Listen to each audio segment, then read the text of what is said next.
This session is a recording of a private session we did with a client. You can book a private session at schoolforthedogs.com, and for a limited time, if you purchase our online good dog training course available at schoolforthedogs.com/courses, you can do a complimentary 30-minute virtual private training session with a School for the Dogs trainer. The trainer in this session is me, Annie. Aquilla, Briana, and their dog Heidi are clients of ours who live in New York City. Heidi is a rescue dog that they just adopted. Hi, Heidi. Pretty rainbow collar. Thank you. So how did Heidi come into your lives? We got Heidi almost a month ago now. I think a month tomorrow. On the 19th. We rescued her from a greyhound rehab. The organization's called Greyhound Rescue and Rehab, and they take greyhounds that are retired from the tracks, rehab them in foster care, and then adopt them out. So she was a racer for a couple of years. She's 3 years old. So far, we started on the 21-day training, right? That's where we started. Okay. She is really good with look, pretty okay with touch, still working on that in distraction areas. So like when we go to the park, depending on whether or not there's a squirrel, she'll respond, or if there's a lot of stimulus. She loves people, so people are a big distraction for her. Like she'll stop walking if she sees a person, which in New York is like every 2 feet, just so she can get pets from other people. Yeah, and if they have a dog, then they're more likely to have treats, so she'll definitely stop. She's a little shy when it comes to other dogs, though. She does the scared tail, and like depending on the type of dog, her hair will like stand on end, but she kind of just stands there when dogs approach her. Once she engaged a puppy, and they have like a quick little play moment, but she, like if we take her to the dog park, she doesn't really play with the other dogs. Yeah, and she doesn't show any signs of aggression towards them. Like even with those I might be nervous signs, she just stands there, and like the dog, she has no problem with the dog sniffing her face or sniffing her or licking her. And then if they walk away, then she follows the dog, as in like, oh, I'm more interested now, but not in like any aggression. Yeah, and so she's learning pretty quickly. Yeah, she's highly food motivated.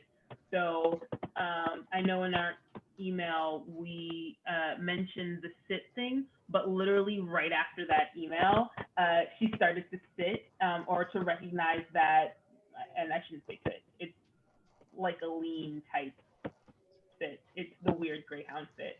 It's like what dogs do if they have bad hips, but she doesn't have bad hips, it's just her legs. Yeah, but she's starting to realize, like, if she only does it on her bed right now, which like I get that.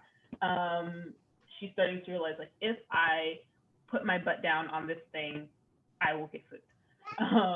And so we're kind of going from there to see if she'll eventually do like the sometimes greyhounds do like a sphinx sit, where their hind legs are doing the proper sit, but they're actually just laying down, and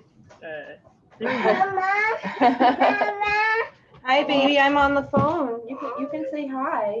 Hi. You want to say hello? Say hi. Say hi, ladies. Hi.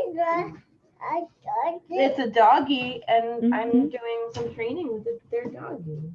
Like your doggy is right there. Why don't you go do some training with your dog? Thank God you're here.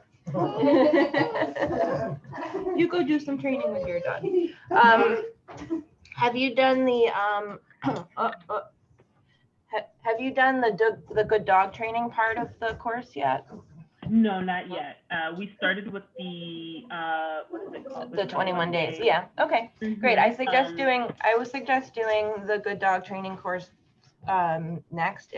Okay. It's mostly videos. You can go through the whole thing in probably 2 or 3 hours, or you could do it a little at a time.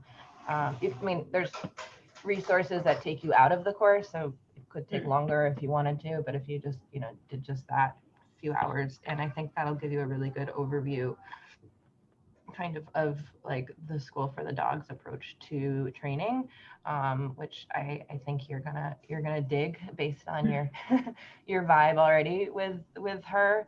A lot of it is about kind of figuring out how we can arrange situations to get behaviors we want, and also figuring out how we can use the things we have access to that she likes in order to encourage behaviors that we want and to help create associations that we want her to make.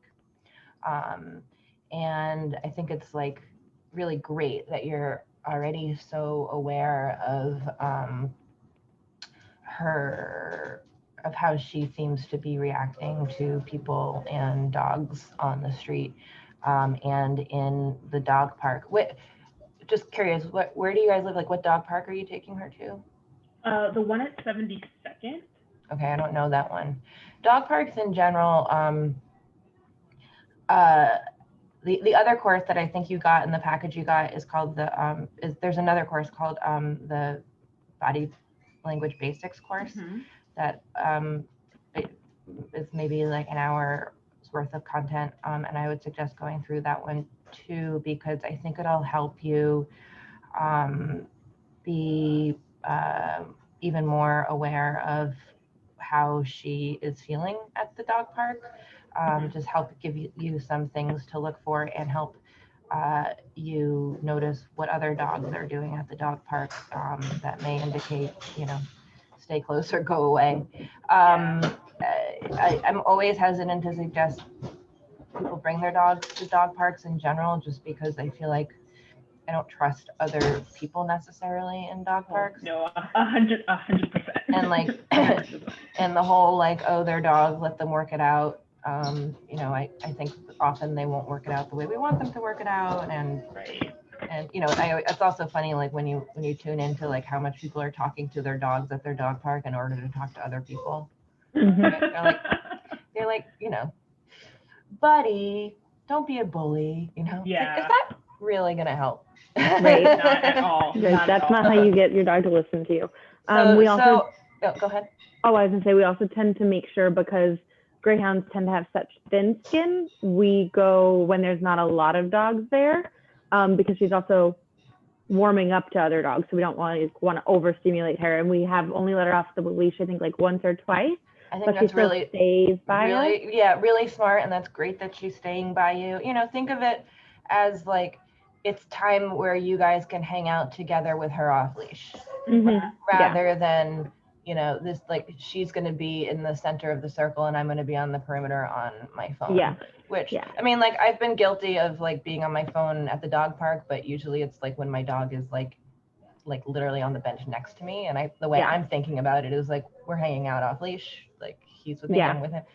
And interestingly, actually, dog parks, there's the bigger the dog park, often the less incidences you're going to find. So actually, if you can make it to like Central Park for their off leash hours, we live right next to Central Park, and just get like a nice long lead for her. But what's nice about that is like there's actually evidence that suggests that like at bigger dog parks, people stay closer to their dogs, because it's not like if you're in a small dog park, you can be like, she's fine, she's 10 feet away. Yeah. Whereas if you're in a big dog park, you're probably going to be more with her. So, I am all for, her getting the ability to stretch her legs. And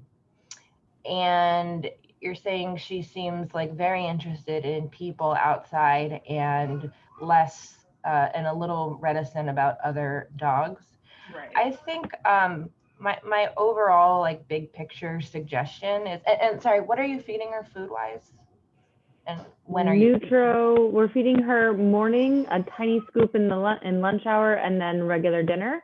So probably like 7:38 for breakfast, and then like 1 p.m. for her like snack, and then like 5:30, 6-ish for her dinner. So she gets 4 cups of food a day.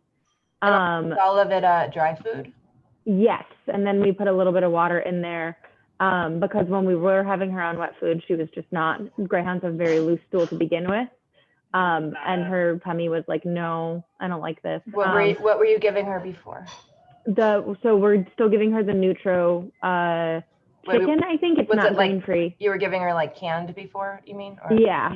And then well, we were mixing it. It was a mix of the dry and the wet food, and then her stomach was like, no. So we started giving her the dry food with a little bit of sweet potato sometimes, and now we've just been doing the dry food. And is she psyched about it? Oh, she loves it. Oh, yeah. Literally, we tried to do the challenge where it's like, act like you're starving your dog. And I put like 5 kibbles in there, expecting her to be like, what the hell is this? And she like scarfed it up and kept licking the bowl and was like, has no problem with her kibble. And what about treats? Have you found treats that she's into? She likes everything. So we use the, what is it called? The hot dog treats from the store. Which one? Which treats? I think it's the hot dog. They're like the cheese dog treats that are like very fragrant. Yeah. Cheese dog treats. Okay. But we also give her like the chicken strips that are like in a yellow bag and blue. And then she came with some milk bones and those are great. Yeah, those are great. Those are the Tricky Trainer cheddar ones. One of those treats, you can like use your thumb to break it up into like 6 pieces. So if she likes her dry food, you can bring your dry food out with you and use it as treats. I mean, just overall, as far as food goes, I mean, I would suggest probably going more towards like a fresh food, something with limited ingredients, rather than using a canned or dry food, just because like they're so much more highly processed. And, you know, as someone whose dog is now old, I'm like, I fed him like ions, I think, for like the first half of his life. And now I'm like, oh no, was it like toxicities that, you know, built up in his body? You know, before I switched to feeding him more like fresh foods. I think it does make a big difference as far as like their overall health, just because since we are feeding them the same things every day, they can build up like, you know, issues can build up more than like with us, because we have just naturally a more varied diet. So I have a podcast episode I did a few months ago called with the woman who runs truthaboutpetfood.com, which is a really good site, and she puts out a list that you can buy for $10 of like the best dog foods, and she does like all the research to figure out like the 10 or 20 best dog foods. And I'm like committed to only buying like whatever's on her list, so I pass on that information. Take it or leave it as you will. And I mean, even if you're just making part of her food fresh food, I think it's probably a good idea. But if you were to change nothing, at least you could be using her dry food as treats.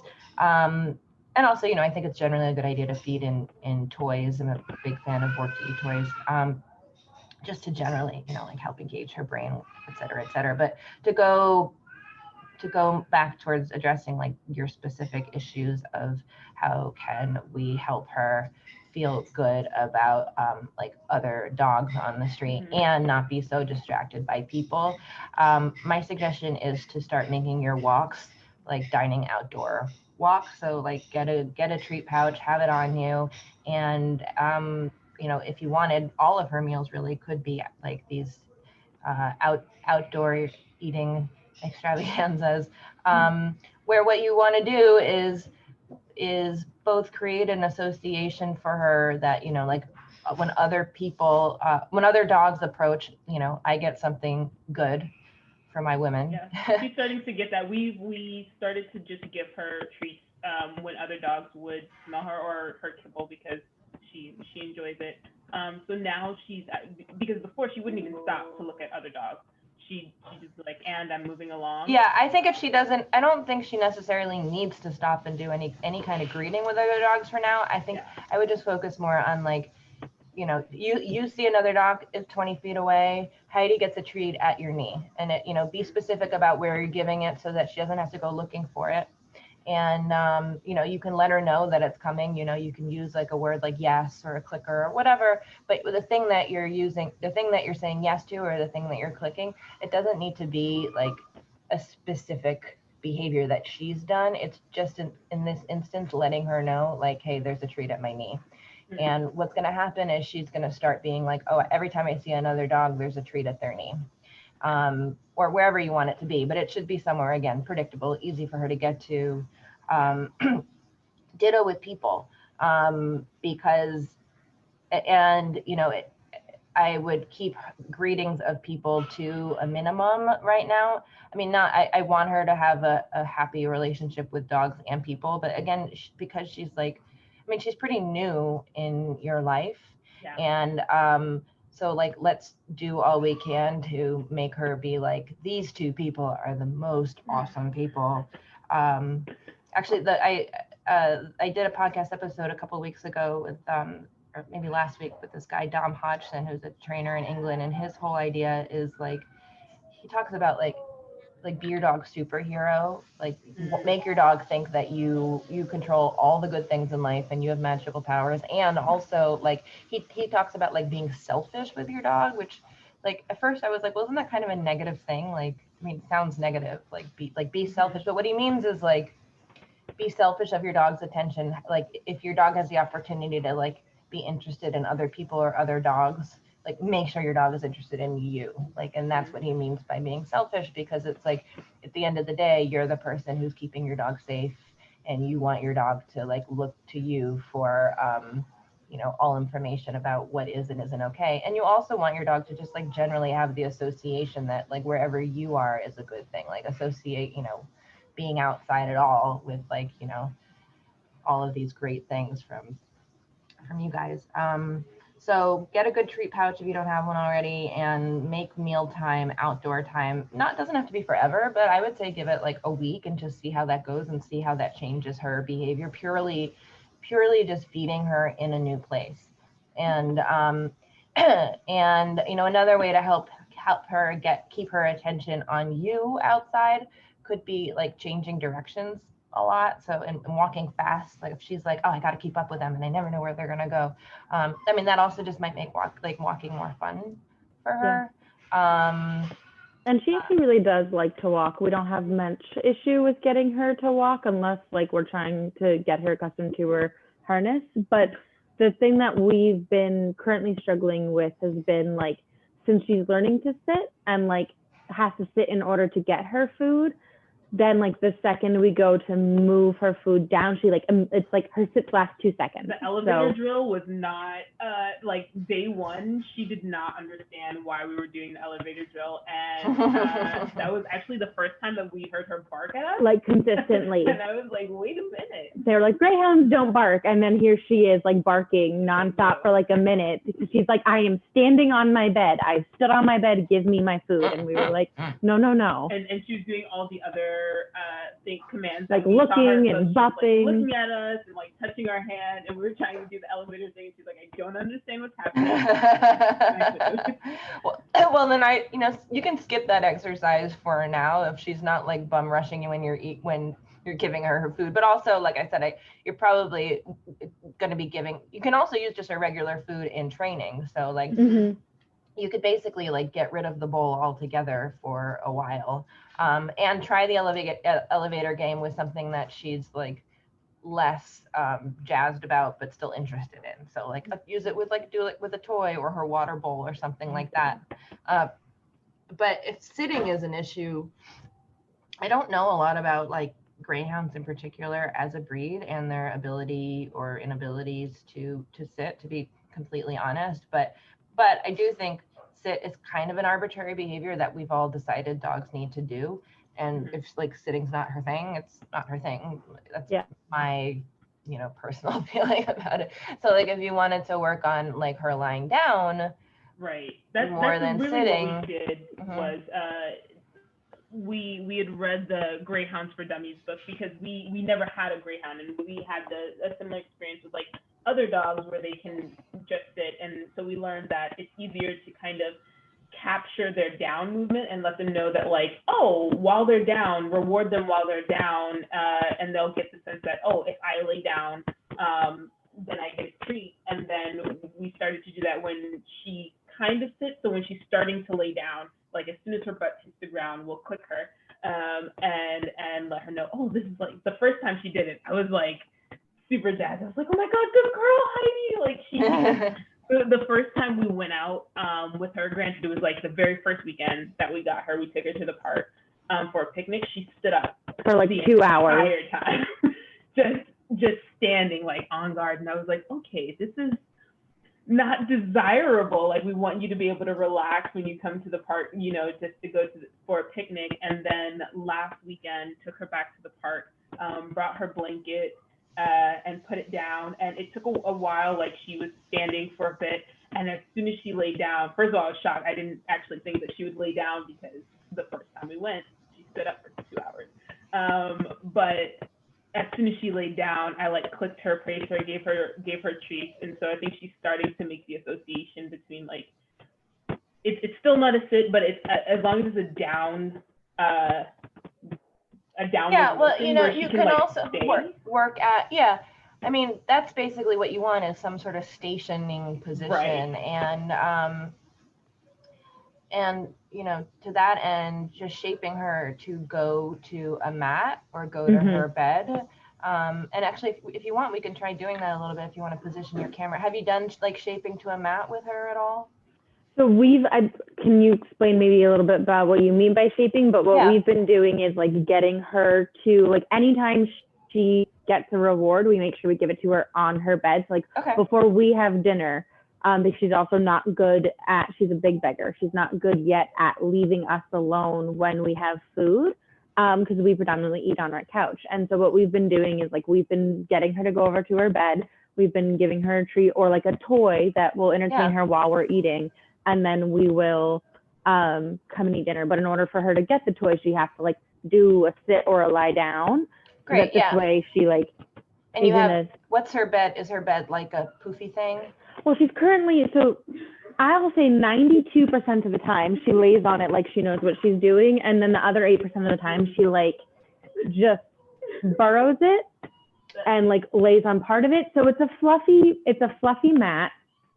And that's normally what it looks like. Oh, okay. So yeah, it's a pretty flat thing. Okay. So I think what you're doing is really smart. Like, you're giving her stuff in the spot you want her to be in. And so when I'm talking about shaping, you know, we're different ways that we get behavior. Capturing is like pinpointing the moment that it happens, right? And then that's where we're, you know, using a clicker to pinpoint a moment. Luring is when we're kind of bringing them somewhere, whether we're bringing them there with like a hand or food or whatever. And certainly you can get behaviors purely just by, you know, creating associations like, hey, there's great stuff on my mat all the time. I think being on the mat is what I want to do, which is what you're doing, which is awesome.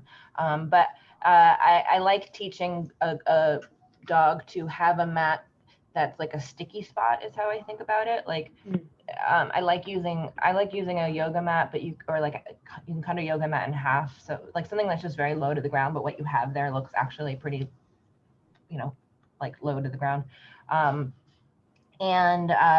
What you can do, and we can, if you want to go grab some treats, we can, or you have some already, we can do this already. We're just going to shape her to go to that mat. And you can start with putting a cue on that all the way to, you know, all the way from the very beginning, whatever that cue is, but also like, we can pick a cue, it could be banana, doesn't really matter, but like the presence of the mat can also just turn into a cue of like, oh, that thing is there, I know what to do there. And that's one reason it's actually nice, I think, to have something like a yoga mat that you can like fold up and like throw in your bag and bring with you somewhere, is because then you can put that down, and whether she's going to know, oh, I need to go to that thing. And it's whether she's, which is smaller than a blanket, right? And whether she's sitting or lying down on it, it doesn't really matter. It's just information for her of like, oh, this is where my ladies want me to be right now. You know? And actually, another nice thing about like a yoga mat is like you could cut it eventually down to like a really small piece, and it's just information for her of like, that's where I want. And again, the sit, you could teach her to go there and sit. You could teach her to go there, lie down. You could teach her to go there and roll over. It does like, but the idea is like when she's there, she's there. And another like tool that I recommend all the time, and is good for stuff like you're doing where you're going to be like on the couch and you want her to be on her spot, but you don't want to have to be like getting up constantly to like go give her a treat. I mean, of course you could get into a habit of giving her food in a toy on her mat while you're eating. So, cause that's going to like extend the length of her mealtime so that she's going to be less likely to bother you. It's going to help tire her out. I mean, I think every dog can benefit from getting all of their food in some combo of training and toys. And I'm happy to recommend some more specific toys. But I also really love the Treat and Train. It's like $125. It's a treat dispenser that has a remote control. And I like using that for lots of different things. It's not like, it's like pretty old school. It doesn't have like cameras and Bluetooth and like fancy stuff. It's just like a button that you push and treats come out. And what'd you say? I said we're home all the time. We don't need a camera and Bluetooth. Yeah. Well, the other stuff that's out there is like fancy and cool, but like this is like idiot proof. Just push button thing comes out, runs on batteries, and it sits on the floor, and and you can set it. You could sit 10 feet away at your couch or wherever, and just trigger it every time she's on the mat and being quiet. You could set it on a timer, so it's just like every 20 seconds it's popping out a treat. It's a cool tool in that way, and you can totally use that with like kibble or any variety of dry treats. So I think those are totally worth the investment. But let's see if we can do some shaping with her to a mat. So why don't you position the camera, get some treats ready. So if you have a treat pouch, that's cool, or else just one of you, why don't you get treats going in one hand. I want you to if you're going to put it in hand, put it in like whatever your non-dominant hand is. And you can, start out, oh, she's so beautiful. Oh. Thank you. Why don't you start out just putting like a few treats on that mat so that she, without any cue or anything, just dribble them on the mat and let her enjoy them on the mat for a moment. Yeah. You're just solidifying like, oh, this is where I want you to be, girl. And then why don't we deliver, so we're gonna have to give her a treat to get her because we want to like reset her. I don't want to reset her like to go too far away, but maybe it looks like you have a tote bag or something on the floor behind her. Maybe kind of like, no, that's a pillow. Yeah, like where that pillow or whatever is near her tail, like in that little diamond on your carpet. Why don't you put the treat on like on that little diamond on that carpet just to get her off. So just Heidi, to warm her up. You don't even have to use a clicker or anything right now. Just give her that treat on that spot next to the bed so that she sees it's there, and then put one on the mat. Yeah, I can't see it though. If you can put it more where Brianna's hand is, I think would be better, because then I can see it. Yeah, then put it on the ground, like on the carpet in the same spot each time. Okay. Heidi. Yeah. Right here. Look down. For a sight hound, sometimes you don't have very good sight. Come here. Yeah. Come here. Good girl. Okay, now put another one on the bed, and now put another one on the carpet, same spot again, on the ground on the carpet, so she can see exactly. I want her to get in this little. Just want to like bounce her back and forth for a second. Heidi. Okay, cool. Heidi. And try and make sure, I can't see you guys holding the treats, but try and make sure that she's only seeing the treat that's going down on the mat. So again, now put it back on the bed. One on the bed again. She's like, this is amazing. So was she a racing dog then? She was. Heidi. Heidi. Is that like still even a thing? It's so foreign. Yeah, to me. I mean, it's actually still the predominant reason why greyhounds are bred. Very few puppies are born in the U.S. each year that are not racing greyhound puppies, because there was such a problem with Heidi, right here. There was such a problem with breeding and then not adopting out. And so they really limited the amount of dogs that were being bred, not for racing, so that the retired racers could be adopted. So yeah. So did she have like a racing name? She does. It's Off with a Boom. Off with a Boom? Mm-hmm. And was she a good racer? I mean, she won 5 times. She ran 31 races. So she was like good enough to race for a couple of years, but not good enough to stay for very long. But the average age of retiring for greyhounds is 2 to 3 years. Was she like living in a kennel then, or I don't know how that even works. She was living in a kennel. And what they typically do is they like split the litter up. It is right there, ma'am. She'll find it. Well, she's there. She goes. So it's a good demonstration of why. I mean that you're putting it on something that's not super plush. It's like a little bit plush, but you can see why the benefit of putting it on something flat. So good girl. Just good sit. Good sit. Yeah, I would just you see how she sits like on the side. It's so cute. It's ridiculous. Yeah. So we'll take it. Okay, so now what I want you to do is we were just building some interest in the bed. She's clearly psyched to be on the bed.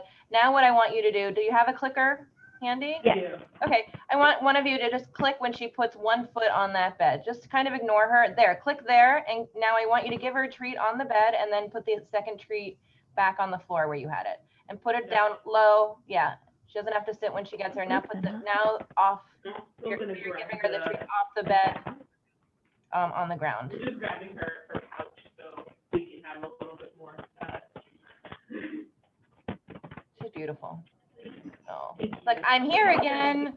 Okay, now give her the treat off the mat. This is a freebie treat. You don't have to click or anything. Just give her a freebie treat off the mat on the carpet, same spot as before. Okay, and now she's going to turn around. I want you to say the word bed as she starts to go there just one time. And then I want you to click when she has one foot on that bed. And just kind of ignore her until that. Oh, good girl. Good. And now put the treat off the bed again. So why don't you just do that like 3 times?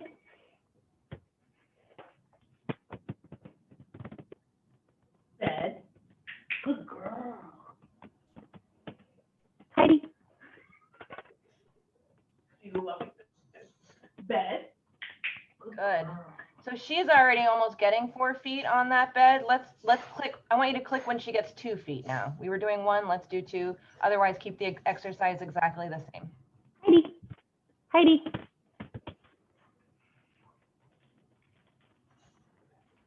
And just be real boring. Let her figure it out. You want more triple treats? Oh, that's 2 feet. Bed. Yeah, good. She's like 4 feet. I got 4 feet, Mom. I got all of them on. She's 100%. Okay, Heidi. Bed. Oh, good girl. Good. Now, just to speed her up a little bit, I want you to do everything you've been doing exactly the same, except she's only going to get the treat off the mat now. So no more treat on the mat. Again, this is just so we can get some more reps of her going on and coming off, going on and coming off. So give her the treat off again. Oh God, I love it. It's so cute. I just want to snuggle her. Snuggleable too. You know, have you been to our studio? No. You know, do you know about our schoolyard? No, but I think so. We learned about school of dogs from our friend who had a puppy, and that's where he took the puppy to get trained. So I think that's where he has them. We have an off-leash. Who's your friend? Maybe I know them. Sherman? Is the dog's name Sherman? Or Argo. Yes, also called Go-Go. Go-Go. Oh, it sounds familiar. Is it like a brown lab? Yes. Yeah, I have a memory. Well, you got to get back up so you can come get this treat. Yeah, she's like, hold on, things are good. Well, we have what's called schoolyard, which is like an off-leash trainer supervised playtime. Okay, now click that, and now the treat is going to be delivered on the rug. Good. So, yeah. Bed. Click, and then deliver on the rug. Heidi. Heidi. Great. This is great. Bed. Good. And So when you're shaping any behavior, you're always starting with like very low criteria and raising the criteria little by little. And clearly she is skipping the steps. I mean, we can start with 1 paw and go to 2 paws and go to 3 paws, but she's already at 4 paws. So if you wanted to wait for 4 paws now, you could wait for that, I think. And we do a lot of her kind of behavior training on her bed, so she definitely has understood that this is like great where she needs to be. Good. Well, it's great for her to have. Oh, look at that. Oh, good. Now, yeah. You know what? If you want, just to push it. Like, by the way, next time you do this, start from scratch. Like, start from 1 paw. Like, you can build it up. Practices in other rooms. If you want to get another mat to, like a yoga mat to try that with, go for that. Do that, and just again start from the beginning. Always set it up. Always set it up to be super easy. But let's go crazy and see if we can. I'm doing like a sped up version of this kind of, because you could take every step that we've done and do it for 20 minutes. Like, you don't have to go as fast as we're going, but I don't want her to be bored. And I want to show you guys where it's going. And the shaping process, for now we're doing like 1 foot, 2 foot, 3 foot, 4 foot, but shaping is like a constant thing. So it's like, is she able to do this on a new mat? That's a new criteria. Is she able to do it in a new part of the room? Is she able to do it and then stay there for 3 seconds? That's what we want. We want to be able to have her like butt to ground, and then to be able to like take her food bowl and put it in the food like holder, and then say like, yours, or okay, to then like signal her to go get the food. I think if you devote 10 minutes to this a day, you'll be there in a week, is my guess. So let's do just a little bit more working towards that goal. I'm just trying to explain like how you can shape other things, because also like shaping her to do this outside is going to be a new thing. Again, you're going to start from scratch, but it can be a great way to teach her to relax outside. And if you have a mat that you've worked on inside with her a lot, it's going to be typically use this blanket, and then that's the blanket that I brought to the park. So she great. Definitely has some good associations with it. That's awesome. You guys are great. I'm so happy to talk to you guys. All right, so let's just try again. What I want you to do now is basically just what you were doing. And again, the treat off the mat, that's just to reset her and to build up a little speed, because often when we can get more reps in a shorter amount of time, things just like solidify a little bit better for them, and they get into a zone of like, I go here, I go there, I go here, I go there. So except this time, let's see if you can wait for her to go lie down on the bed before you click. And I'm having you guys add the cue of the word bed from the beginning. Again, I think she's probably just going to go there on her own, so it's not really that important to me if you say the word bed or not, but it doesn't hurt to say it. What? Is it bed before she gets on, or when she gets on? Yeah, whenever you're adding a cue, you want to be saying it when she's about to do the thing anyway. Kind of like, like when, I think of it like when I'm teaching my daughter a new word, I'm like, mug, like I'm not like, mug, or, like you want to like, you want to make the association between the cue and the behavior as clear as possible. You're not asking her to do it at this point. You're just connecting it. Bed. So at this point, you're just like attaching the word to the thing she's doing anyway. Okay, now just like be boring and let's just see what she does. And I want you to be ready to click the second she moves into anything that looks like a sit.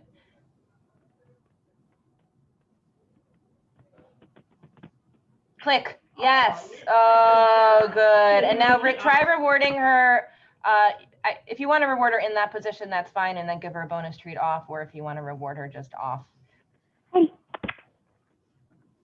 same thing. Let's do exactly the same. That was beautiful.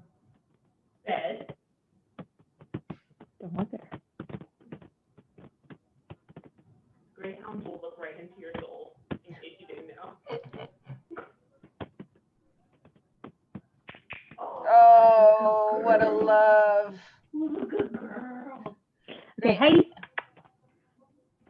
So now, again, I would keep doing exactly what you're doing just to solidify this for a little bit, but just because I I'm not going to be here talking to you again in 3 days. I just want to show you how you're then now going to work this into a stay. So next time, good. Next time she does it, I want you, after she sits, now our criteria, we're always changing the criteria, you know, only in little increments. I want it to be like when she sits, I want you to count to like 2 in your head and then click. Okay. Heidi, come here.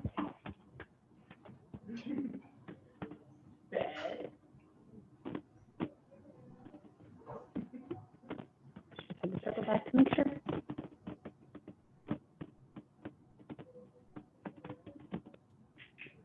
Great. Yeah, good. Okay, perfect. Lovely. And you could, and to encourage her to like stay there, you could now just give her like every 5 seconds, give her a treat while she's sitting there. And that's also helping her to be like, God, all I need to do is just sit here and be chill. I wish life as a human was that easy. I know. And then you can, you know, start, your criteria can start being like, will she do this while I turn my back and walk away? You know, make sure you don't get in the habit of staring at her during training.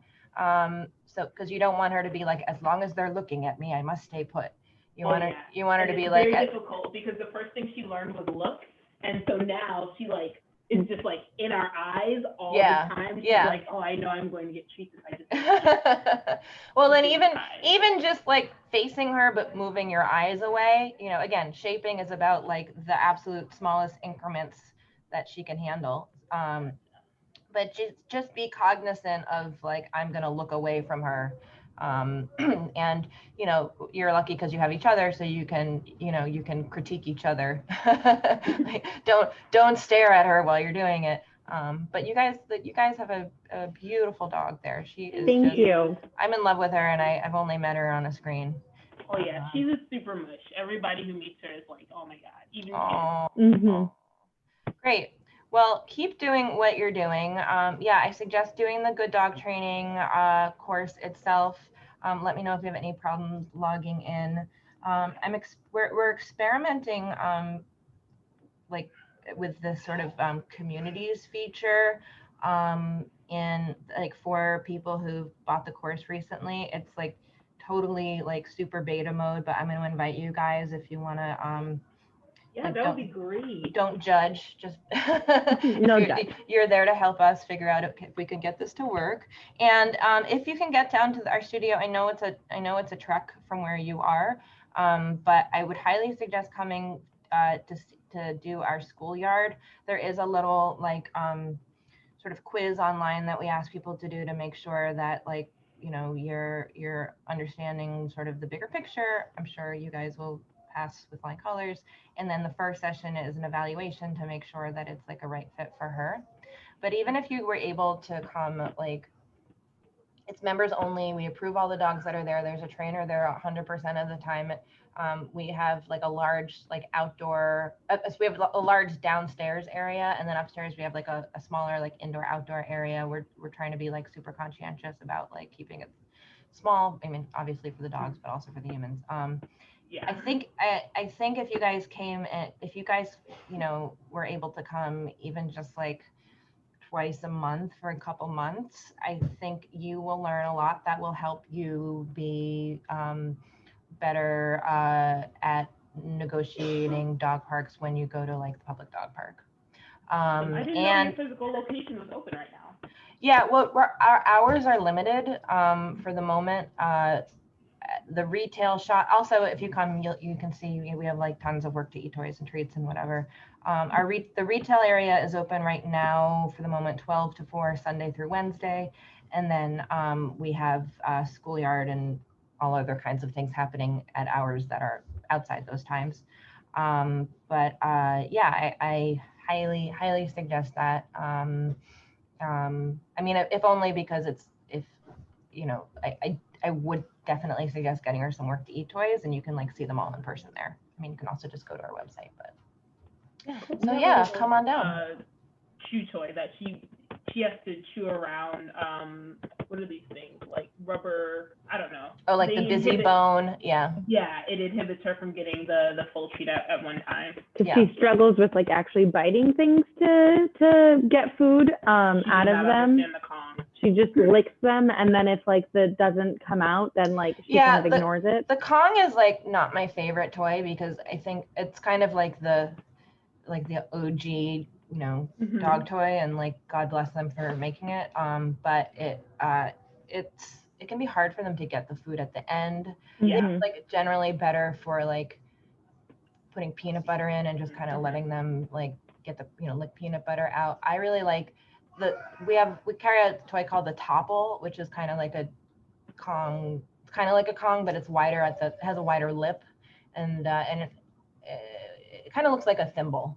But I give my dog a lot of his meals in that, and it works well with like wet food or raw food or dry food. Actually, you can even use it with dry food. You can put two of them together to use it with dry food. Slow food bowls. Do you know what a slow food bowl is? Yeah. Like my dog eats a lot of meals out of slow food bowls. It's like really just as easy as dumping food in a regular bowl, except we also had a dog that had their food put into a ball, and then they rolled the ball throughout the apartment, and the kibble would drop out and stuff like that. So there's kind of like categories of toys. Like there's like Kong-like toys, and then I call them like kibble ball toys. The Bobble-a is one I like a lot that we have that's like weighted at the bottom, but it has like a hole in the side. So you know, anything you can do to help her get out any amount of energy in the apartment, you know, especially on a rainy day like today, and you know, living in New York City and you have a greyhound, you know, like, I mean, I suggest doing all of that stuff, and you know, getting 3 or 4 toys and then just alternating them, and giving them to her on her mat.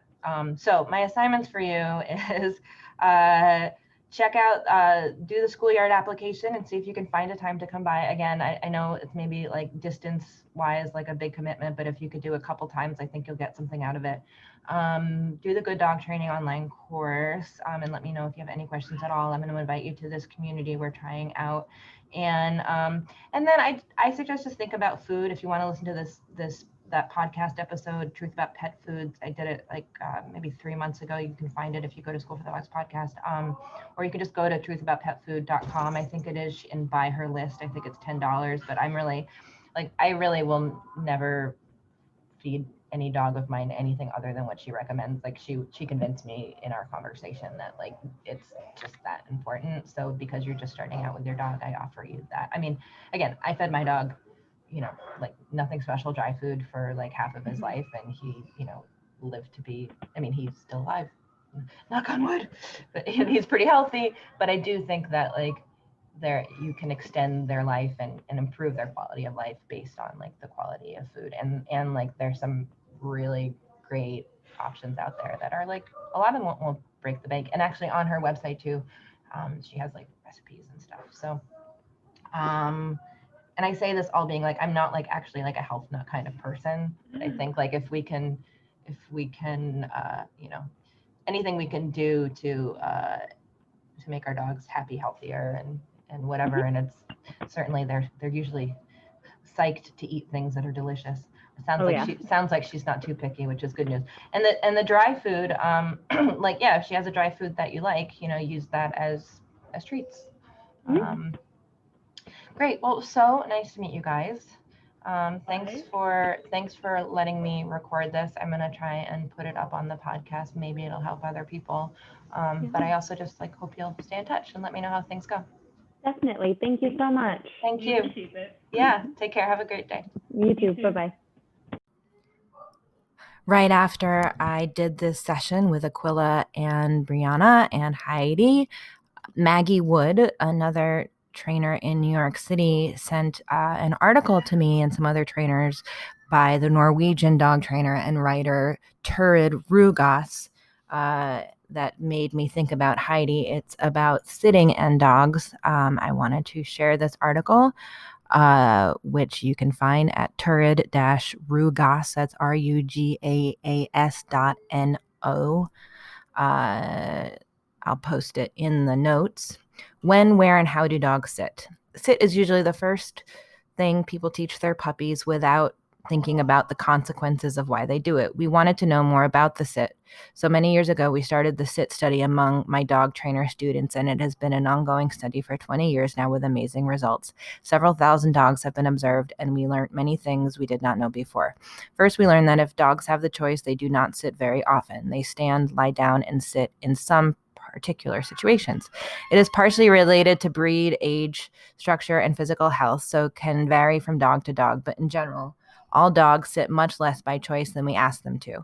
It is not the preferable thing for them to do, and we need to listen to them. Nature knows best. Looking at the reasons for that, we could clearly see what it was about. One, it takes a lot of muscles and power to sit and get up. It takes a long time for babies to get muscles and strength enough to do it. Also for puppies, they simply have not enough muscles to do all the sitting we ask them, and they will get pain and jeopardize the joints by doing it too often and too long.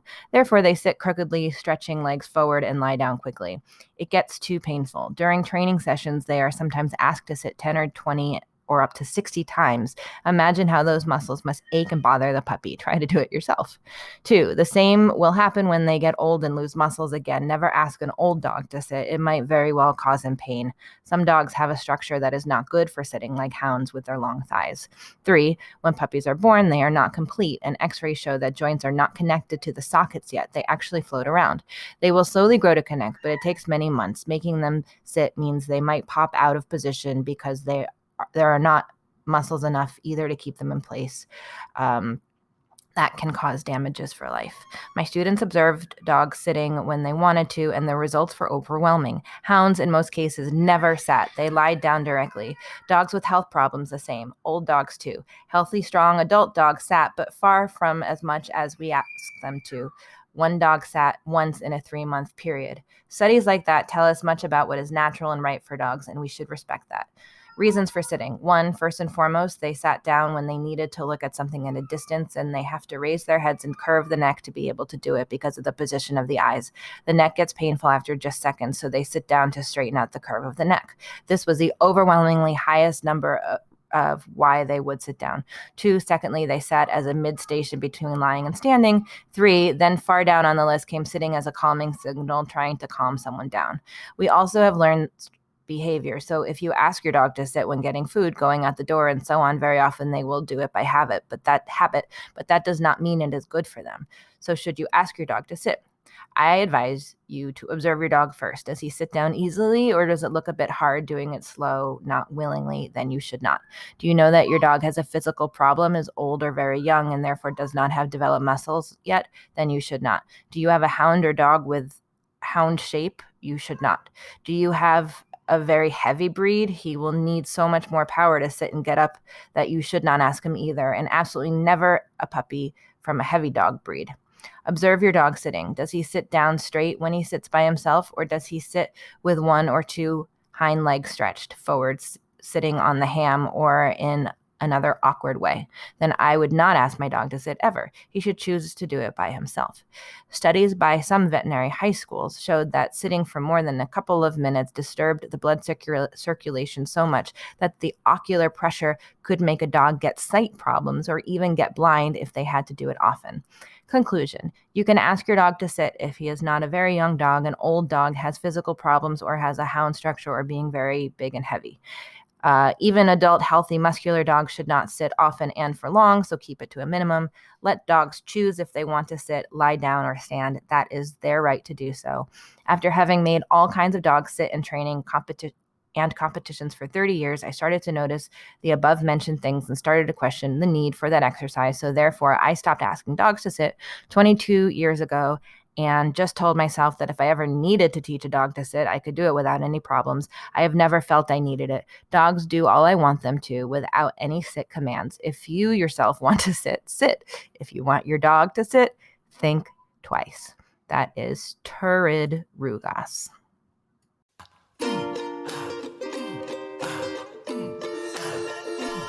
Thanks so much for listening. You can support School for the Dogs podcast by subscribing, leaving a 5-star review, telling your friends, and shopping in our online store. Learn more about School for the Dogs and sign up for lots of free training resources on our website, schoolforthedogs.com.